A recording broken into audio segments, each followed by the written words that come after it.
আমাদের দেশে বিভিন্ন রকম খতমের সিস্টেম আছে। আমি আপনাদেরকে আগেই বলছি, খতম কথাটাই কিন্তু ভাই কোনো সুবিধার কথা না। খতম করা মানে একেবারে শেষ করে ফেলানো, এটা মানে কথাটা মানে স্টাইলটা খুব একটা সুন্দর না আর কি। যাই হোক, তারপরে এখানে সেটা উদ্দেশ্য না, উদ্দেশ্য হলো খতম বলতে শেষ করা।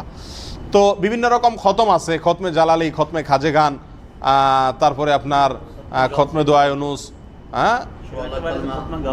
খতমে গাউসিয়া, খতমে আপনার আম্বিয়া, খতমে আরও কত কি আছে। যাই হোক, দুরুদে নারিয়ার খতম, এরকম বিভিন্ন খতম আছে ভাই। এই সমস্ত খতমের সাথে কোরআন এবং হাদিসের কোনো রকম সম্পর্ক নাই।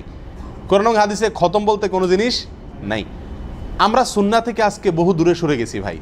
বেদাত আমাদেরকে চতুর্দিক থেকে ঘিরে ফেলছে। আমাদের সমাজে চতুর্দিক থেকে আপনার বেদাত মানে খুঁটি গেড়ে বসে আছে।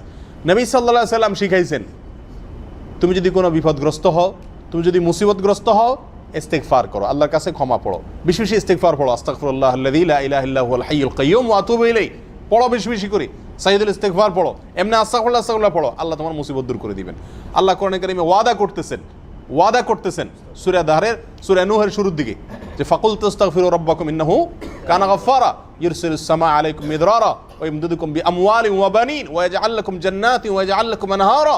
তোমরা ইস্তেগফার করো, আল্লাহ সম্পদ দিবে, আর সম্পদ বাড়ায় দিবে, সন্তান বাড়ায় দিবে, আল্লাহ বৃষ্টি দিবে, আল্লাহ রহমত দিবে, আল্লাহ তোমাদের ক্ষমা করবে। কি চাই সব দিবে আল্লাহ, কি করলে? ইস্তেগফার করলে। আমরা করি খতমে খাজেগান। আল্লাহ বলে ইস্তেগফার করো, আমি সব দেবো, আমরা পড়ি খতমে নারিয়া।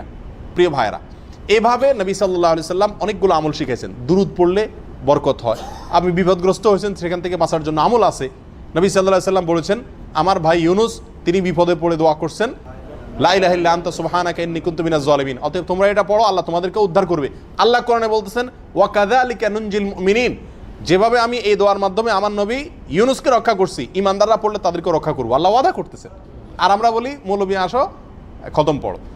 কোরআন বলতেছে এই আমল করো, হাদিস বলতেছে এই আমল করো, আর আমরা করতেছি এই বিভিন্ন খতমের আইটেম। আর এগুলোতে মৌলবী সাহেবদের নিজেদের ফায়দা, আমাদের তেমন কোনো ফায়দা নাই। এগুলো বেদাত। আমাদেরকে সুন্নাহর দিকে অগ্রসর হইতে হবে। আপনার দোয়ার জন্য আপনাকে, আপনার বিপদের জন্য আপনাকে আমল করতে হবে, আল্লাহ ইনশাআল্লাহ উদ্ধার করবেন। কথা বোঝা যাচ্ছে? বিপদে আপনি পড়লেন, মৌলবী ভাড়া করে নিয়ে আসলেন, তারা আপনার কন্ট্রাক্টরে নিয়ে আল্লাহর কাছ থেকে আপনাকে উদ্ধার করাই দিবে, এই ধারণা সঠিক নয়। আল্লাহ আমাদেরকে সঠিকটা বোঝার তৌফিক দান।